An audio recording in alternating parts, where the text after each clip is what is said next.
Revelaciones sobre los 3 días de oscuridad al Padre Pío de Pietrelcina. Francesco Forgione nació el 25 de mayo de 1887 en la pequeña ciudad agrícola de Pietrelcina, Italia. Sus padres fueron Grazio Orazio Mario Forgione y María Giuseppa Di Nunzio. Su familia era de clase humilde, trabajadora y muy devota. Desde niño mostró mucha piedad e incluso actitudes de penitencia.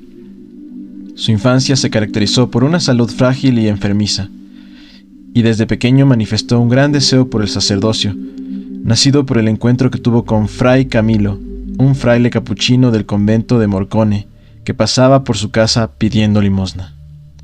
Su padre tuvo que emigrar a América para poder pagar sus estudios, a Estados Unidos en 1898 y a Argentina en 1910.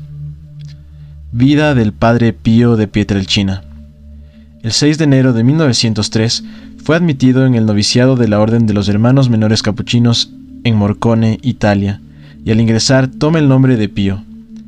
El 22 de enero de 1904 terminó su noviciado y pronunció sus votos temporales, y el 27 de enero de 1907 hizo la profesión de sus votos solemnes. En ese año de 1907 fue trasladado al convento de Serracapriola, pero el clima le era perjudicial para su salud y sus superiores lo enviaron de regreso a Pietrelcina para ver si el clima de su casa le hacía bien. En el año 1908 regresó al convento, pero esta vez a Montefusco, y en noviembre de ese año recibió las órdenes menores: portero, lector, exorcista, acólito, y después el subdiaconado. El 10 de agosto de 1910 fue consagrado sacerdote en la Catedral de Beneveto. Después de su consagración permaneció en su pueblo natal y con su familia hasta el año 1916 por motivos de salud, y dijo haber recibido los estigmas durante ese periodo de tiempo. En septiembre de 1916 fue enviado al convento de San Giovanni Rotondo, provincia de Foggia, en Italia. Allí vivió hasta su muerte, con la excepción de un intervalo entre los años 1917 y 1918, durante la Primera Guerra Mundial, en la que fue destinado a servir en el cuerpo médico italiano. El 20 de septiembre de 1968 se cumplían 50 años de la manifestación de los estigmas, y en la misa celebrada con tal ocasión, sus fieles colocaron alrededor del altar 50 grandes macetas con rosas rojas por sus 50 años de sangre. El 23 de septiembre de 1968 muere a la edad de 81 años en San Giovanni Rotondo, Apulia. Sereno y bien preparado, murió como había vivido, con su rosario en las manos, y sus últimas palabras fueron: Jesús, María, que repetía una y otra vez hasta el momento en que expiró. Su funeral fue tan multitudinario que hubo que esperar 4 días para que las más de 100,000 personas que se calcula que asistieron a su entierro pudieran pasar a despedirse del cuerpo del Padre Pío. En noviembre de 1969 comenzaron los preliminares de la causa de beatificación del Padre Pío. El 18 de diciembre de 1997 es declarado venerable, beatificado el 2 de mayo de 1999 y canonizado el 16 de junio de 2002 con el nombre de San Pío de Pietrelcina. Los 3 hechos fueron llevados a cabo por el Papa Juan Pablo II. La canonización del Padre Pío por el Papa Juan Pablo II fue una de las liturgias más multitudinarias de la historia del Vaticano. El Padre Pío ha sido uno de los santos más grandes que ha tenido la Iglesia Católica en el siglo XX.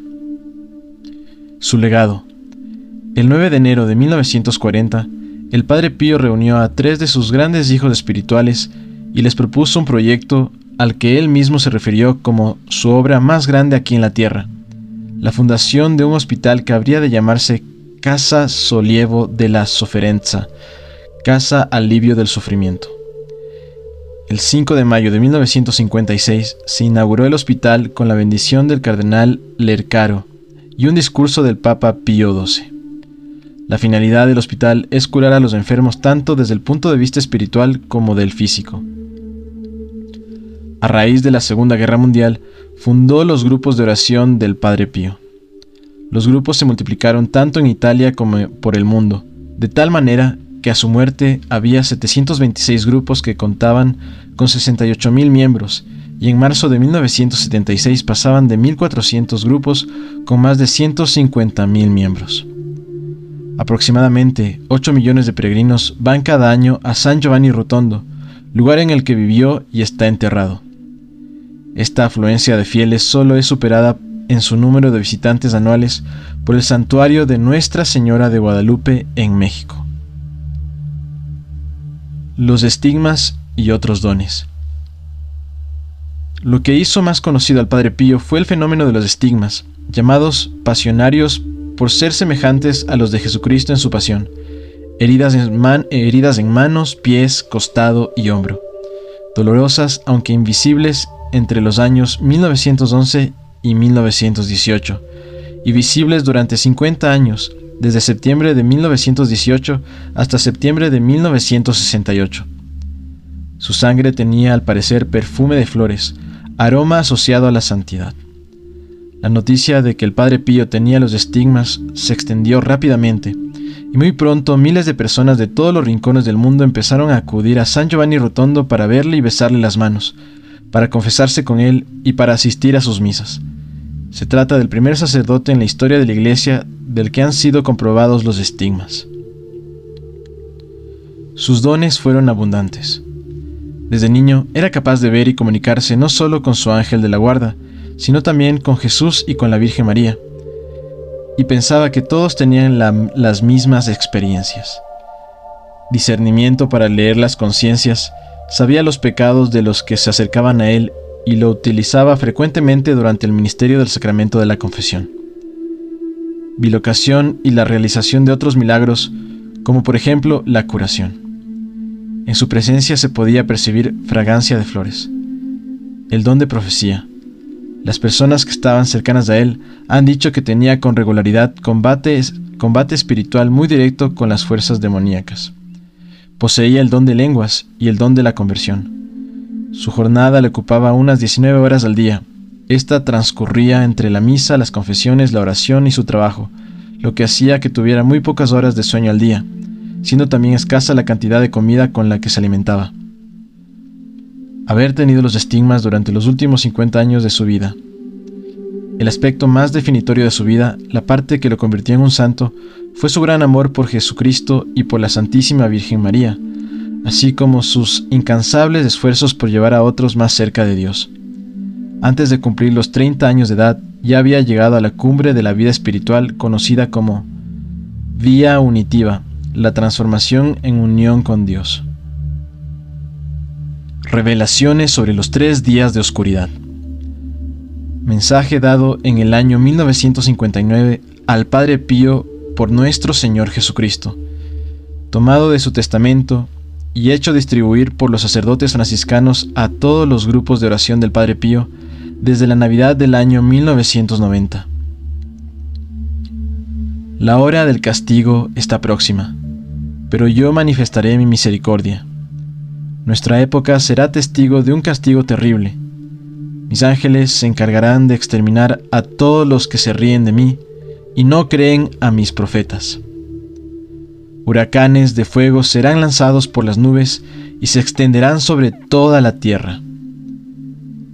Temporales, tempestades, truenos, lluvias ininterrumpidas, terremotos cubrirán la tierra, por espacio de 3 días y 3 noches. Una lluvia ininterrumpida de fuego seguirá entonces, para demostrar que Dios es el dueño de la creación. Los que creen y esperan en mi palabra no tendrán nada que temer, porque yo no los abandonaré. Lo mismo que los que escuchen mis mensajes. Ningún mal herirá a los que están en estado de gracia y buscan la protección de mi madre. A vosotros, preparados a esta prueba, quiero dar señales y avisos. La noche será muy fría, surgirá el viento, se harán y truenos. Cerrad todas las puertas y ventanas. No habléis con ninguna persona fuera de la casa. Arrodillaos ante vuestro crucifijo. Arrepentíos de vuestros pecados. Rogad a mi madre para obtener su protección. No miréis hacia afuera mientras la tierra tiembla. porque el enojo de mi Padre es santo. La vista de su ira no la podríais soportar vosotros. Los que no presten atención a esta advertencia serán abandonados e instantáneamente matados por el furor de la cólera divina. El viento transportará gases envenenados que se difundirán por toda la tierra. Los que sufran inocentemente serán mártires y entrarán en mi reino. Después de los castigos, los ángeles bajarán del cielo y difundirán el espíritu de paz sobre la tierra. Un sentimiento de inconmensurable gratitud se apoderará de los que sobrevivan a esta terrible prueba. Rezad piadosamente el rosario, en lo posible en común o solos. Durante estos 3 días y 3 noches de tinieblas podrán ser encendidas solo las velas bendecidas el día de la Candelaria, 2 de febrero, y darán luz sin consumirse. Fin de la profecía. Gloria al Padre, al Hijo y al Espíritu Santo, como era en el principio, ahora y siempre, por los siglos de los siglos. Amén.